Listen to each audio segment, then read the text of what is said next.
നമസ്കാരം. മലയാളി വാർത്ത ഇൻസൈഡിലേക്ക് സ്വാഗതം.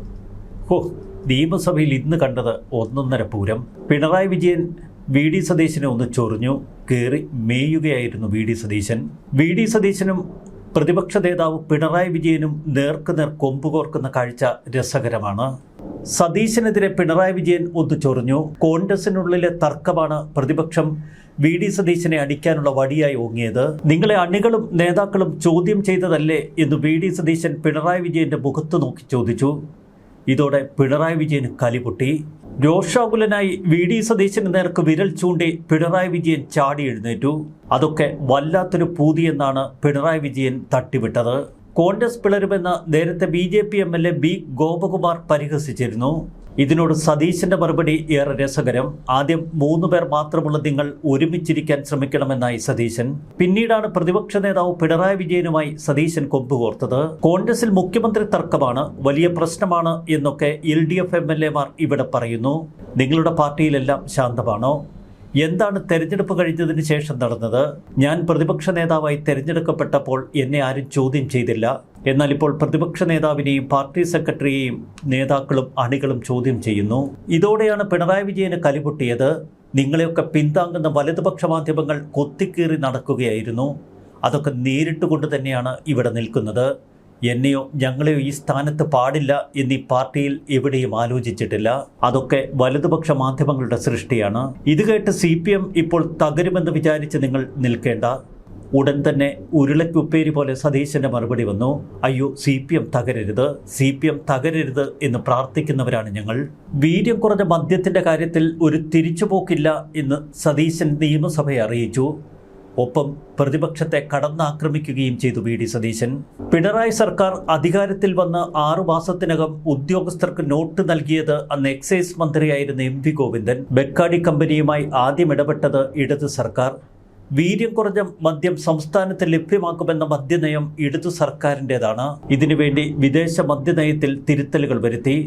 ബെക്കാഡി ആവശ്യപ്പെട്ടത് പ്രകാരം നികുതി നിശ്ചയിക്കാനുള്ള നടപടിക്രമങ്ങൾ കഴിഞ്ഞ സർക്കാരാണ് ചെയ്തത്. 2018-19 40% മുതൽ 60% വരെ വീര്യമുള്ള ഫോറിൻ മെയ്ഡ് ഫോറിൻ ലിക്കറിന് 78% നികുതിയാണ് മുൻ സർക്കാർ നിശ്ചയിച്ചത്. 2023 അത് 115%ആക്കി. ഷിവാസ് റീഗലിൽ നിന്നും ജോണി വാക്കറിൽ നിന്നും കൈനീട്ടി വാങ്ങിയിട്ടാണോ നിങ്ങൾ 78% നികുതി നിശ്ചയിച്ചത്? PM ശ്രീയിൽ മുൻ സർക്കാരിനെതിരെ മുഖ്യമന്ത്രി ആച്ചടിച്ചു. RSS വിഷസർപ്പങ്ങൾക്ക് മുന്നിൽ വെച്ച വിളക്ക് കൊളുത്തിയത് ഇടതു സർക്കാരാണെന്നും PM ശ്രീ പിൻവലിക്കാനാണോ മരവിപ്പിക്കാനാണോ പിണറായി വിജയൻ ഒപ്പിട്ടതെന്നും സതീശന്റെ ചോദ്യം. SSK ഫണ്ട് കിട്ടാൻ വേണ്ടിയാണ് പദ്ധതിയിൽ ഒപ്പിട്ടത് എന്നായി പിണറായി. എന്നാൽ പദ്ധതി നടപ്പാക്കാനില്ല എന്ന് പറഞ്ഞ് ഇടതുപക്ഷം അതിൽ നിന്ന് പിൻവാങ്ങി. ചുരുക്കത്തിൽ വി ഡി സതീശനും പിണറായി വിജയനും നേരിൽ കൊമ്പുകോർക്കുന്ന കാഴ്ച. രണ്ടുപേരിൽ ആരാണ് കേമൻ എന്ന് ഈ ചർച്ച കാണുമ്പോൾ പ്രേക്ഷകർക്ക് മനസ്സിലാകും. ഇതൊരു ഒന്നൊന്നര ചർച്ചയാണ്. വാക്പോരെന്ന് പറഞ്ഞാൽ തീ പാറുന്ന വാക്പോര്. ശേഷം സ്ക്രീനിൽ ഈ പറഞ്ഞത് ശരിയല്ല. ഈ കടം 48,000 കോടിയല്ല. കിഫ്ബിയുടെ കടവും ഈ KSSPL കടം 48,000-ലല്ല 87,000 കോടിയാവും കടം. പിന്നെ കിഫ്ബി കടം എടുത്തിരിക്കുന്നത് പലിശ 9.9+ ആണ് എടുത്തിരിക്കുന്നത്. പിന്നെ ഞാൻ പറഞ്ഞല്ലോ, പെൻഷൻ ഞങ്ങൾ കൊടുത്തു, കുടിശ്ശികയില്ല. കൊടുത്തത് ഈ ഫണ്ട് ഉണ്ടാക്കി കൊടുത്തിട്ട് ഈ കുടിശ്ശിക മുഴുവൻ ഈ ഗവൺമെന്റിന്റെ തലയിലാണ്. ഈ ഗവൺമെന്റ് ഇവരുടെ 16 മാസം ഇവർ കൊടുത്ത പെൻഷൻ തുക ഈ ഗവൺമെന്റ് കൊടുക്കണം. 16 മാസം. സർ അതുപോലെ സർ വനം വന്യജീവി സംഘർഷം ഒരു നടപടിയും സ്വീകരിച്ചിട്ടുണ്ടായില്ല. ഫണ്ട് അലോക്കേഷൻ ഉണ്ടായിരുന്നില്ല കാര്യമായി. ആ പണം ചെലവഴിച്ചിട്ടില്ല. കൺവെൻഷണൽ ആയിട്ടുള്ള കാര്യങ്ങൾ ചെയ്തില്ല, മോഡേൺ ആയിട്ടുള്ള കാര്യങ്ങൾ ചെയ്തില്ല. സാർ, ഞങ്ങളുടെ ഗവൺമെന്റ് വനം വന്യജീവി സംഘർഷം പരിഹരിക്കാൻ പരമ്പരാഗതമായ സംവിധാനങ്ങളും ആധുനികമായ സംവിധാനങ്ങളും ഏർപ്പെടുത്തി ഞങ്ങളതിന് പരിഹാരം ഉണ്ടാക്കും. സാർ, ഫിഷറീസ് മേഖലയെ ഞാൻ നേരത്തെ പറഞ്ഞു, ചേർത്ത് നിർത്തും. ആ കൂട്ടത്തിൽ ഉൾനാടൻ മത്സ്യ തൊഴിലാളികളുടെ കാര്യം പ്രത്യേകമായി ശ്രദ്ധിക്കും. സാർ, മലയോരത്തെ ജനങ്ങൾ വന്യജീവി സംഘർഷം കൊണ്ട്, കാർഷിക ഉൽപ്പന്നങ്ങൾക്ക് വിലയിടിവ് കൊണ്ട് വല്ലാതെ പ്രയാസപ്പെടുകയാണ്. പലരും പശുവിനെ കറന്നാണ് ജീവിക്കുന്നത്. അതിന് മലയോര വികസനത്തിനും അവിടെ മികച്ച പദ്ധതികൾ ഉണ്ടാക്കാനും ഈ ഗവൺമെന്റ് കൂടുതൽ ശ്രദ്ധിക്കും. സർ, ഇവിടെ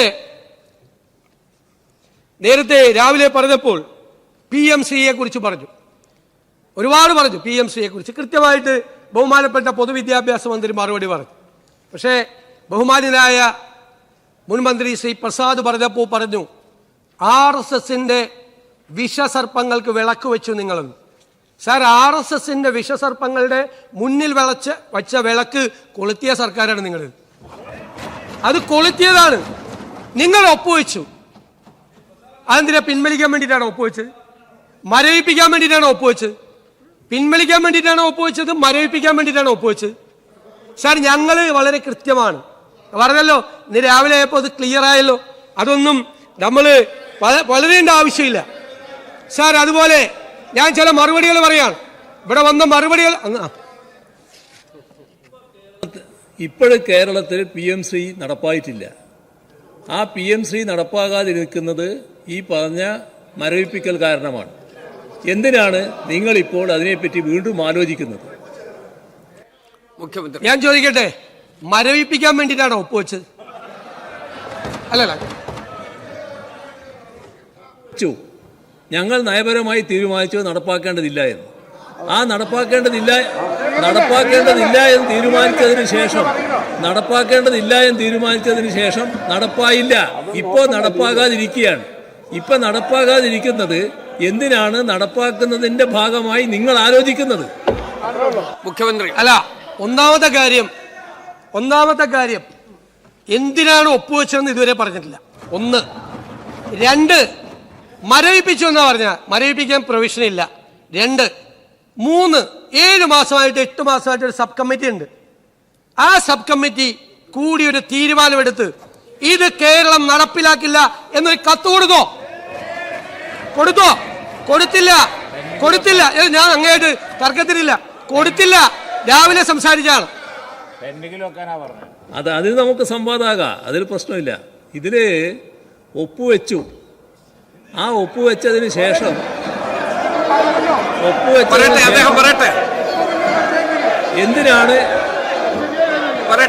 എന്തിനാണ് ഒപ്പുവെച്ചതെന്നാണല്ലോ ചോദിക്കുന്നത്.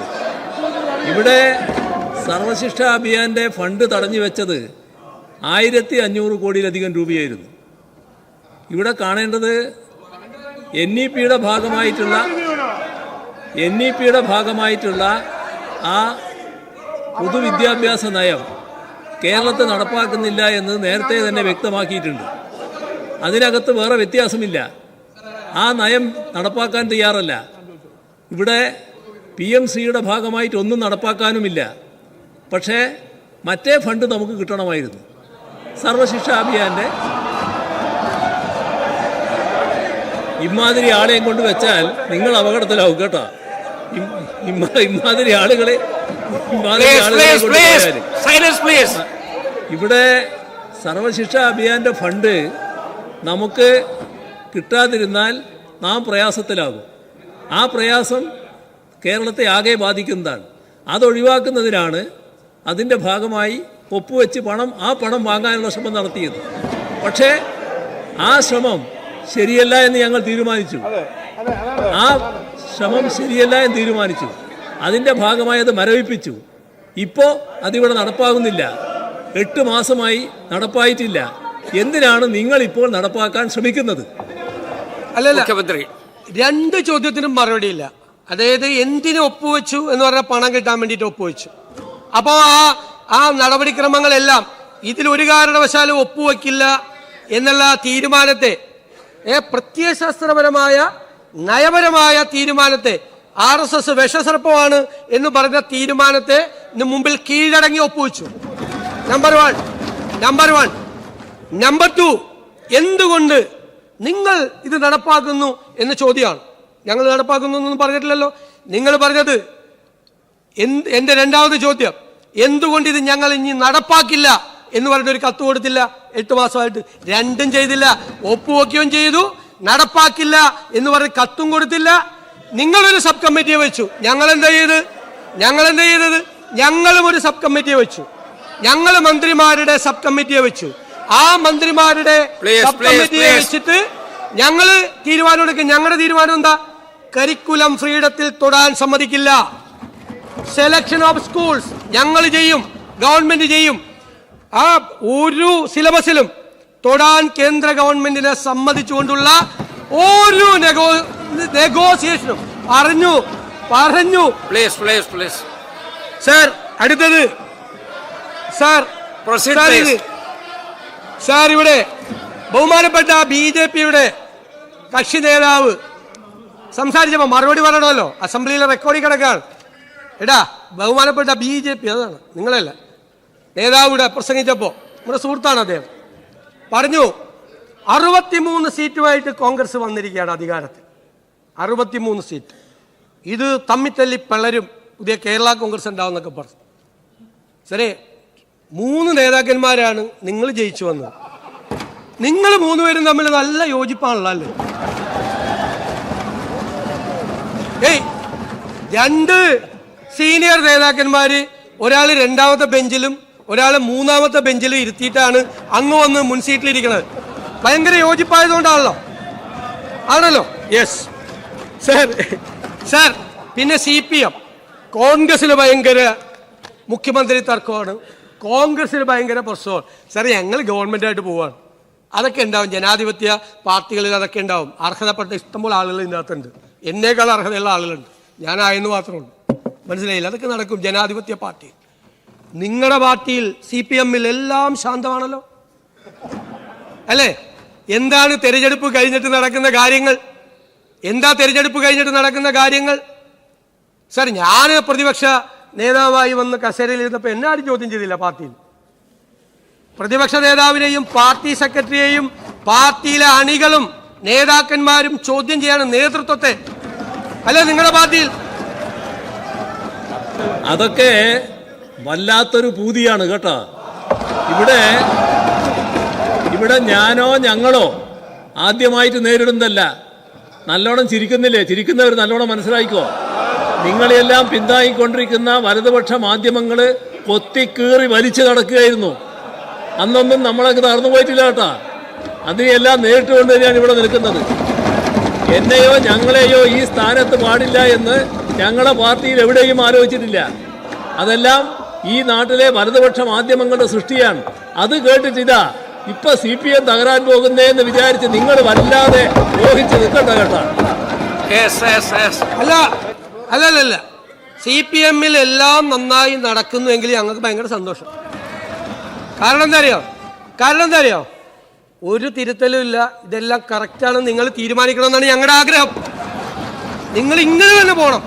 ഞങ്ങൾ ആഗ്രഹിക്കുന്നത് നിങ്ങൾ ഇപ്പൊ തന്നെ കഴിഞ്ഞ 5-6 കൊല്ലമായിട്ടുള്ള ഞാൻ സംസാരിച്ചോട്ടെ സർ.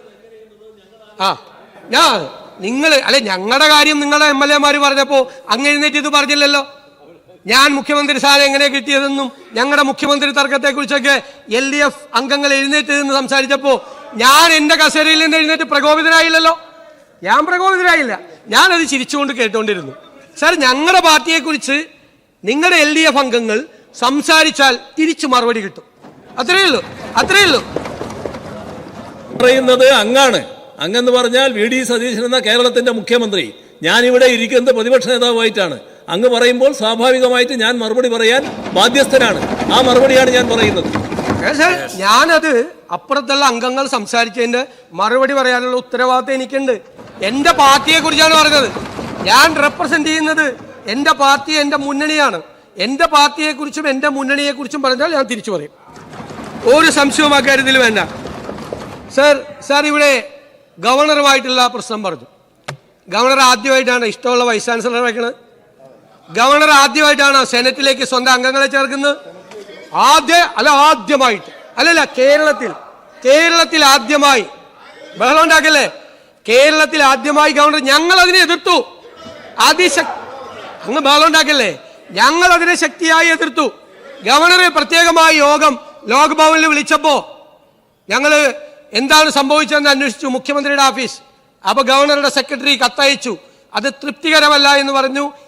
ഞങ്ങളുടെ ഗവൺമെന്റിന്റെ ഡിസ്പ്ലഷർ, അതൃപ്തി പ്രകടിപ്പിച്ച് തിരിച്ചു കത്തയച്ചു. ചെയ്യാൻ പാടില്ല എന്ന് പറഞ്ഞു. ഭാവിയിൽ പ്ലീസ്, അങ്ങക്ക് ശബ്ദം കൂടുതലാണ്, പക്ഷെ വേണ്ട ബഹളം. ഞാൻ പറയട്ടെ, ഞങ്ങൾ അയച്ചു. പിന്നെ ഞങ്ങളിത് VB റാംജിയിലെ 40 ഈ ബജറ്റിൽ ഒരിടത്തും കാണില്ല എന്ന് പറയല്ലോ കേന്ദ്രത്തിനെതിരായിട്ട്, ഇല്ലേ? ഓരോ വിഷയത്തിലല്ലേ പറയുന്നത്. VB റാംജി കേസ് വന്നപ്പോൾ അതിൽ ഇതുവരെ ഉണ്ടാകാത്ത കോൺട്രിബ്യൂഷൻ കൊടുക്കണം, 40% ആക്കണമെന്ന് പറഞ്ഞു. 10,000 കോടി രൂപയോളം, 2,500-3,000 കോടിയോളം വരികയാണ്. അവിടെ ഞങ്ങൾ കേന്ദ്ര ഗവൺമെന്റിന്റെ തെറ്റായ നയം എന്ന് പറഞ്ഞിട്ടുണ്ട്. പിന്നെ ഒരു ഗവൺമെന്റ് വന്ന ഉടനെ തന്നെ കേന്ദ്രവുമായി യുദ്ധപ്രഖ്യാപനം, ഞങ്ങളതിനൊന്നുമില്ല. തെറ്റായ കാര്യങ്ങൾ കേന്ദ്രത്തിന്റെ ഭാഗത്ത് നിന്ന് ചെയ്താൽ ഞങ്ങൾ സംസാരിക്കും. അത് കഴിഞ്ഞിട്ട് അതിനോടില്ല, എല്ലാ കാര്യത്തിലും ഞാൻ വഴങ്ങുന്നില്ല. ഞങ്ങൾ സംസാരിക്കും, ഞങ്ങൾ അതിനെതിരായിട്ട് ഞങ്ങൾ നിലപാടെടുക്കും. തെറ്റായ, അതായത് കോപ്പറേറ്റീവ് ഫെഡറലിസത്തിനെതിരായി ഈ ഗവൺമെന്റിനെതിരായി കേന്ദ്ര ഗവൺമെന്റ് നടപടികൾ സ്വീകരിക്കുമ്പോൾ ഞങ്ങൾ അതിനെതിരായിട്ടുള്ള സ്റ്റാൻഡ് എടുക്കും. ഞങ്ങൾ എല്ലാ ദിവസവും ഓരോ ഗവർണറുടെ നയപ്രഖ്യാപന പ്രസംഗത്തിൽ, വൈറ്റ് പേപ്പറിൽ, ബഡ്ജറ്റിൽ എല്ലാ ദിവസവും കേന്ദ്രത്തിനെതിരായി യുദ്ധപ്രഖ്യാപനം. അതല്ല ഞങ്ങളുടെ സമീപനം, അതല്ല. തെറ്റ് പറഞ്ഞാൽ ഞങ്ങൾ ചൂണ്ടിക്കാണിക്കും. നിങ്ങളുടെ നയമല്ല ഞങ്ങളുടെന്ന് നിങ്ങൾ തർക്കിക്കണ്ട. നിങ്ങളുടെ നയമല്ല ഞങ്ങളുടേത്. ഞങ്ങളുടേത് വ്യത്യസ്തമായ നയവും ഞങ്ങളുടെ വ്യത്യസ്തമായ സമീപനമാണ്. ഇനി ഒരു കാര്യം കൂടി, ഇനി ഏറ്റവും പ്രധാനപ്പെട്ട ഒരു കാര്യം, കാരണം ലിക്കറിന് ടാക്സ് കൂട്ടി, കുറച്ചു ടാക്സ് ഏർപ്പെടുത്തി ബർക്കാഡി കമ്പനിയുമായി ഏർപ്പെട്ടിട്ടാണ് മുഖ്യമന്ത്രി ഇത് ചെയ്തത്. എന്തെല്ലാം ആരോപണമാണ്, എത്ര കിട്ടി അല്ലേ? ഞാൻ പറഞ്ഞുതരാം എത്ര കിട്ടിയെന്ന് ഞാൻ പറഞ്ഞുതരാം. ആദ്യമായിട്ട് ഈ പരിപാടി തുടങ്ങിയെന്നറിയാമോ? അതായത് രണ്ടാം പിണറായി സർക്കാർ അധികാരത്തിൽ വന്നത് മെയ് 20. 6 മാസത്തിനകം ഇപ്പം എനിക്കെതിരായിട്ട് പറഞ്ഞ ഇപ്പോഴത്തെ പാർട്ടി സെക്രട്ടറി MV ഗോവിന്ദൻ അന്ന് എക്സൈസ് മന്ത്രിയാണ്. ആദ്യത്തെ നോട്ടാണ്, ഗണ്യ കാണുക. അന്നത്തെ എക്സൈസ് മന്ത്രി പറയാണ്, ബർക്കാഡി ഇന്ത്യ, SDF ഇൻഡസ്ട്രീസ് എന്നിവ നൽകിയ അപേക്ഷകളും സമാനമായ മറ്റ് അപേക്ഷകളും ഒരുമിപ്പിച്ച് ഖണ്ഡികയിൽ പറഞ്ഞതു പ്രകാരം വീര്യം കുറഞ്ഞ മദ്യത്തിന് വ്യക്തമായ നിർവചനം നൽകി വിശദമായ റിപ്പോർട്ട് അടിയന്തരമായി സമർപ്പിക്കുക. ആരാണ് ബർക്കാഡി കമ്പനിയായിട്ട് സംസാരിച്ചത്? ആരാ ബർക്കാഡി കമ്പനിയായിട്ട് ആദ്യമായി സംസാരിച്ചത്? ഇനി കേട്ടോ. അല്ലല്ല രണ്ടാമത്തെ ബർക്കാഡി രണ്ടാമത്തെ ആരോപണം എന്താ? രണ്ടാമത്തെ ആരോപണം എന്ന് പറയുന്നത് ഈ വീര്യം കുറഞ്ഞ മദ്യം കേരളത്തിൽ ഇറങ്ങിയാൽ, ഇപ്പോഴും പറഞ്ഞു, യുവതലമുറയെ മുഴുവൻ നശിപ്പിച്ചു കളയും. യുവതലമുറ ഇല്ലാതാവും, സ്ത്രീകളും കുട്ടികളും ആവും. 31/3/2022 ആ സർക്കാരിന്റെ മദ്യനയം, അതിലെ ഐറ്റം 25, LDF സർക്കാരിന്റെ ഉദയഭാനു കമ്മീഷന്റെ ശുപാർശയിൽ വീര്യം കുറഞ്ഞ മദ്യം പ്രോത്സാഹിപ്പിക്കാൻ ശുപാർശ ചെയ്തിട്ടുണ്ട്. അതുകൊണ്ട് സംസ്ഥാനത്ത് 20% വരെ വീര്യമുള്ള മദ്യം ലഭ്യമാക്കുന്നതിന് നടപടി സ്വീകരിക്കും. തീരുമാനിച്ചാണ് കേട്ടാ. അതായത് വീര്യം കുറഞ്ഞ മദ്യം കേരളത്തിൽ ഇറങ്ങിയാൽ അപകടമാണ് എന്ന് പറഞ്ഞ സർക്കാരിന്റെ മദ്യനയം ഇനി കേട്ടോ. രണ്ടാമത് വന്ന കേട്ടോ, മുഴുവൻ കേക്ക്, ബഹളമൊന്നും ഉണ്ടാക്കണ്ട, മുഴുവൻ കേക്ക്. മൂന്നാമത് അന്നത്തെ എക്സൈസ് മന്ത്രി ഇവിടെ പറഞ്ഞ ഉത്തരം, അസംബ്ലിയിൽ പറഞ്ഞ ഉത്തരം, ബക്കാഡി ഇന്ത്യ ലിമിറ്റഡ് എന്ന സ്ഥാപനം അവരുടെ ഉൽപ്പന്നങ്ങളായ ബക്കാഡി, ബ്രീസർ, ബക്കാഡി പ്ലസ് എന്നീ ലഹരി പാനീയങ്ങൾ കേരളത്തിൽ വിൽപ്പന നടത്തുന്നതിന് അനുമതിക്ക് അപേക്ഷ സമർപ്പിച്ചിരുന്നു. ബക്കാഡി ബ്രീസറിൽ 4.8 പ്ലസിൽ 8% ആൽക്കഹോളാണ് അടങ്ങിയിരിക്കുന്നത്. 2022-23 വർഷത്തിലെ മദ്യനയത്തിൽ പ്രഖ്യാപിച്ചിട്ടുള്ള പ്രകാരം 0.5 മുതൽ 20 വരെയുള്ള ആൽക്കഹോൾ കണ്ടന്റുള്ള മദ്യം വിപണനം നടത്തുന്നതിന് വിദേശ മദ്യ ചട്ടത്തിൽ ഭേദഗതി വരുത്തിയിട്ടുണ്ട്. ഫോറിൻ ലിക്കർ റൂൾസിൽ അമെന്റ്മെന്റ് നടത്തി. ഫോറിൻ ലിക്കർ റൂൾസിൽ ചട്ടത്തിൽ അമെന്റ്മെന്റ് നടത്തി.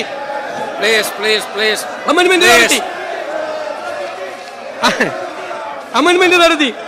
ഇനി ഞാൻ പറയട്ടെ, ലെറ്റ് മീ കംപ്ലീറ്റ്. ഇനിയുണ്ട്, രസകരമായ കാര്യങ്ങളുണ്ട്. അമെന്റ്മെന്റ് നടത്തി. അത് കഴിഞ്ഞിട്ട് ബക്കാഡി ചോദിച്ചു, അത് ബിയറിനും വൈനിനും ഇടയ്ക്കുള്ള ഒരു സംഭവം വേണമെന്ന്. അപ്പോൾ ബിയറിന്റെ ടാക്സ് എന്ന് പറയുന്നത്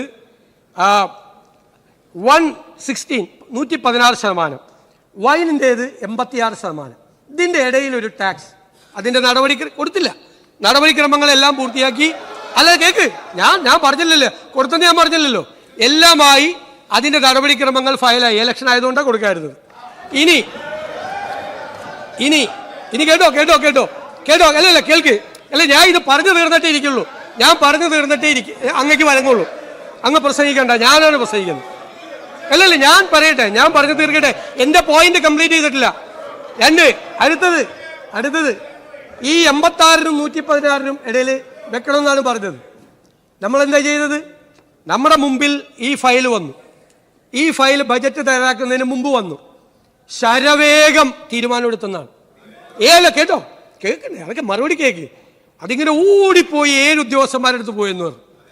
ഇവിടെ ഒരു സർക്കാർ ബജറ്റ് അവതരിപ്പിക്കുമ്പോൾ ടാക്സ് തീരുമാനിക്കുന്നത് തലയാഴ്ചയാണ്. തലേ ദിവസം രാത്രിയാണ് ഫൈനലൈസ് ചെയ്യുന്നത്, ആണല്ലോ. എന്നിട്ട് രാത്രി 1 മണി കഴിഞ്ഞിട്ടാണ് ടാക്സ് പോർഷൻ പ്രിന്റ് ചെയ്യാൻ കൊടുക്കുന്നത്. ശരവേഗത്തിലാണ് പോണത്.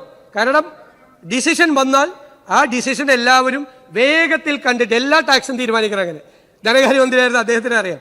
തീരുമാനിക്കുന്നു ശരവേഗം. അതായത് സാധാരണ ഈ അഴിമതിയിൽ പറയുമല്ലോ ഭയങ്കര സ്പീഡായിരുന്നു. ഇത് കേരളത്തിലെ ഒരു ടാക്സ് നിശ്ചയിക്കാൻ ഫയല് പോകേണ്ടത് അങ്ങനെ തന്നെയാണ്. വേഗത്തിൽ പോയിട്ടാണ് രാത്രി 12 മണിക്ക് മുമ്പാണ് നമ്മളിത് ഫൈനലൈസ് ചെയ്ത് അവർക്ക് കൊടുത്ത് 1 മണിക്കാണ് ഇത് പ്രിന്റിങ്ങിന് പോകണം. ഇനി ഞങ്ങൾ ഇതെന്താ തീരുമാനിക്കുക? മുഴുവൻ പറഞ്ഞിട്ട് നിങ്ങൾ ബഹളം ഉണ്ടായിക്കോ. ഇത് ഞങ്ങൾ എന്താ തീരുമാനിക്കാൻ കാര്യം? അവർ പറഞ്ഞ ഈ 86-നും 116-നും ഇടയിലല്ല നമ്മൾ വെച്ചത്. നമ്മൾ 0.5 തൊട്ട് 10 വരെ 120% വെച്ചു.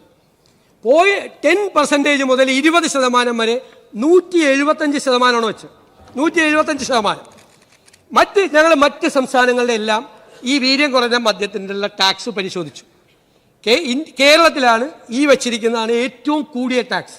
ഏറ്റവും കൂടിയ ടാക്സ് കേരളത്തിലാണ്. ഏറ്റവും കൂടിയ ടാക്സ് കേരളത്തിലാണ്. അപ്പോൾ ഇനി ഒരു കാര്യം കൂടി അറിയണം. ഈ ടാക്സ് ഏർപ്പെടുത്തുന്നതിനെ പറ്റിയല്ലേ പറഞ്ഞത്?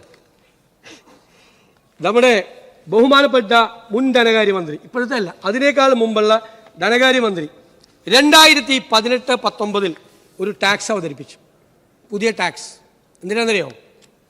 Foreign made foreign liquor. അതായത് ഇന്ത്യൻ മെയ്ഡ് ഫോറിൻ ലിക്കർ എന്ന് വെച്ചാൽ ഇവിടെ കിട്ടുന്ന സാധനം, മറ്റത് വിദേശത്ത് നിർമ്മിച്ച് ഇവിടെ വിൽക്കുന്ന സാധനം. എടാ, അതിൻ്റെ ആൽക്കഹോളിക് കണ്ടന്റ് എത്രയെന്നറിയോ? ഇപ്പം ഞാൻ പറഞ്ഞല്ലോ, വൈന് 86, ബിയറിന് 116. ഇതിൻ്റെ ആൽക്കഹോളിക് കണ്ടന്റ് എന്ന് പറയുന്നത് 40% മുതൽ 60% വരെയാണ്. 60% വരെ, 40% മുതൽ 60% ഹൈ. നമ്മുടെ ഇന്ത്യൻ മെയ്ഡ് ഫോറിൻ ലിക്കറിനേക്കാൾ കൂടുതൽ ആൽക്കഹോളിക് കണ്ടന്റ് ഉള്ള സാധനം. 2018-19 അന്ന് ഇന്ത്യൻ മെയ്ഡ് ഫോറിൻ ലിക്കറിന് 210% ടാക്സ് ആയിരുന്നപ്പോൾ ഇവരുടെ ഗവൺമെന്റ്, അദ്ദേഹം തന്നെയാണ് മുഖ്യമന്ത്രി, കൊണ്ടുവന്ന ടാക്സ് എത്രയെന്നറിയാം? 78%. 78%. എന്നിട്ട് 2022-23 ഇപ്പോൾ 251% വരെയുണ്ട് ഇന്ത്യൻ മെയ്ഡ് ഫോറിൻ ലിക്കറിന്. അപ്പോൾ ഈ ഫോറിൻ മെയ്ഡ് ഫോറിൻ ലിക്കറിന്റെ ടാക്സ് എത്രയെന്നറിയോ? 115%, ബിയറിനേക്കാൾ താഴെ. അപ്പൊ ഞാൻ ചോദിക്കുന്നത്, ജോണി വാക്കറിന്റെ നിന്നും ഷീവാസ് റീഗലിന്റെ നിന്നും കൈ നീട്ടി വാങ്ങിച്ചിട്ടാണോ ഈ 78 കൊടുത്ത്? ആണോ? അതാണ് ചോദ്യം. ജോണി വാക്കറിന്റെ നിന്നും ഷീവാസ് റീഗലിന്റെ നിന്നും കൈ നീട്ടി വാങ്ങിച്ചിട്ടാണോ 78%, 60% വരെ ആൽക്കഹോളിക് കണ്ടന്റ് ഉള്ള സാധനം മേടിച്ചത്? അത്രയേ ഉള്ളൂ. ഞാൻ ഇനി പറയാം, ഞങ്ങൾ എന്താന്ന് പറയാം. ഞങ്ങൾ അല്ലല്ല, ഞാൻ തീർന്നിട്ടില്ല, ഞാൻ തീർന്നിട്ട് പറയാം. ഒരു പുതിയ കാറ്റഗറി വീര്യം കുറഞ്ഞ മദ്യം എന്ന് നിശ്ചയിച്ച് നിങ്ങളാണ്. ഗവൺമെന്റ് കണ്ടിന്യൂഷൻ ആണല്ലോ.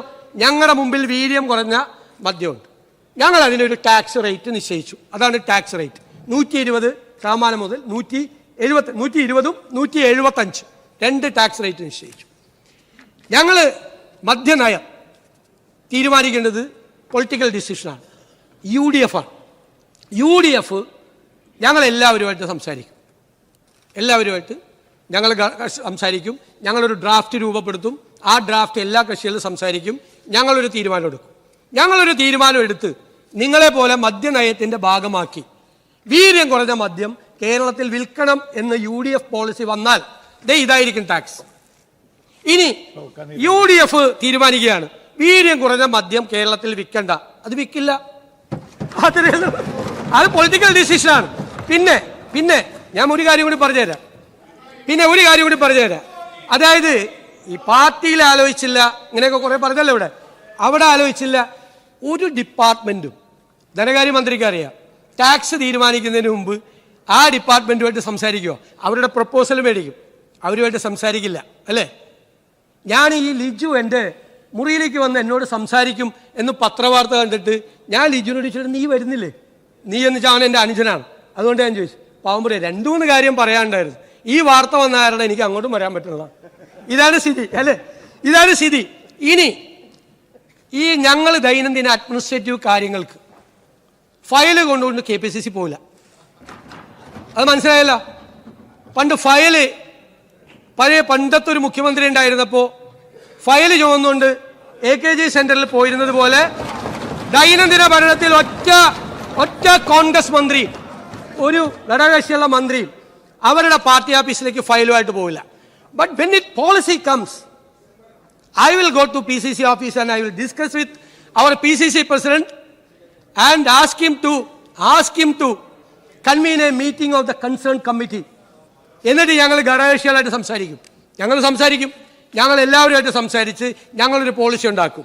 ടാക്സ് നിശ്ചയിക്കുന്ന ഫയലും ബാക്കിയുള്ള ദൈനംദിന പ്രവർത്തനങ്ങളുടെ ഫയലുമായിട്ട് പാർട്ടി ഓഫീസിൽ പോകുന്ന പരിപാടി മുഖ്യമന്ത്രി അറിയാതെ ഫയൽ അടിച്ചു മാറ്റി പാർട്ടി ഓഫീസിൽ കൊണ്ടുപോയി അംഗീകാരം മേടിക്കുന്ന പരിപാടിയൊന്നും ഈ ഗവൺമെന്റിലുണ്ടാവില്ല. ഇതാണ് എനിക്ക് പറയാനുള്ളത്. അതുകൊണ്ട് സാർ ഒക്കെ പറഞ്ഞിട്ടുണ്ട്, കൃത്യമായിട്ട് പറഞ്ഞിട്ടുണ്ട്. സാർ ബാറിന്റെ ഇവിടെ CAG റിപ്പോർട്ട് പറഞ്ഞു.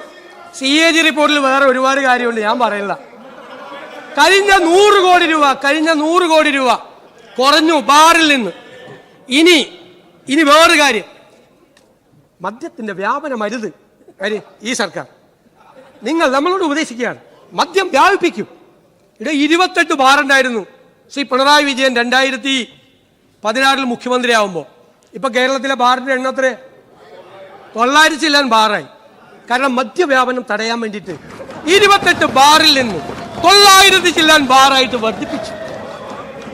ബീവറേജ് കോർപ്പറേഷന്റെ അതെന്താ അറിയോ, ഇപ്പോഴത്തെ ബാറിൽ കൂൾ ഡ്രിങ്ക്സ് ആണ് വെക്കുന്നത്. മനസ്സിലായില്ലേ? 28 ബാറിൽ നിന്ന് 900 ചില്ലാൻ ബാറാക്കി കേരളത്തിൽ മദ്യം ഒഴുക്കിയ ഒരു സർക്കാരിന്റെ പ്രതിനിധികൾ വന്ന് ഞങ്ങൾക്ക് ഉപദേശം നൽകുകയാണ്. മദ്യം വ്യാപിപ്പിക്കരുത്. മദ്യം വിഷമാണ്. ഇതൊക്കെ ഞങ്ങൾ ഇതിന്ന് അങ്ങനെയൊന്നും പറയാത്തതാണ്. പക്ഷേ എത്ര കിട്ടിയെന്ന് ചോദിച്ചു കഴിഞ്ഞാൽ ഇതല്ലേ മറുപടി കൊടുക്കേണ്ടത് അല്ലേ? എത്ര കിട്ടിയെന്ന് ചോദിച്ചു കഴിഞ്ഞാൽ അവരോടൊക്കെ എത്ര പ്രാവശ്യം മേടിച്ചു എന്നാണ് ചോദിക്കേണ്ടത്. ഞാൻ ചോദിക്കില്ല. സർ, ഈ ബജറ്റ് ഒരു വലിയ തുടക്കമായി. ഞങ്ങൾ ഈ കേരളത്തെ മാറ്റി എഴുതും. ഈ നാടിൽ വളർന്നു വരുന്ന തലമുറ അവര് പ്രതീക്ഷയോടുകൂടി ഞങ്ങളെ കാത്തിരിക്കുകയാണ്. അത് വിറ്റുശീലമുള്ളവർ ആണ് അത് പറഞ്ഞുകൊണ്ടിരിക്കുന്നത്. സർ, പ്രതീക്ഷയോടുകൂടി കാത്തിരിക്കുകയാണ് കേരളത്തിലെ യുവതലമുറയും വിദ്യാർത്ഥികളുടെ തലമുറയും. അവരുടെ പ്രതീക്ഷ യാഥാർത്ഥ്യമാക്കുന്നതിന് വേണ്ടിയിട്ടുള്ള നടപടികളുമായി ഡെലിവറി ഉണ്ടാവും. ഇപ്പൊ പ്രഖ്യാപിച്ച പദ്ധതികൾക്ക് ഡെലിവറി ഉണ്ടാവും, കൃത്യമായ ഡെലിവറി. അതിനുള്ള നടപടിക്രമങ്ങൾ ഉണ്ടാവും. ഒരു സംശയവും ആ കാര്യത്തിൽ വേണ്ട. സാർ, ആ കാര്യം കേരളത്തിലെ ജനങ്ങൾക്കും ഈ നിയമസഭയ്ക്കും ഉറപ്പ് നൽകിക്കൊണ്ട് ഞാൻ ഈ ബജറ്റ് സാർ അത് ഈ സഭ അംഗീകരിക്കണം എന്ന് ഞാൻ വിനയപൂർവ്വം അഭ്യർത്ഥിക്കുന്നു. ന്യൂസ് ഡെസ്ക് മലയാളി വാർത്ത ഇൻസൈറ്റ്.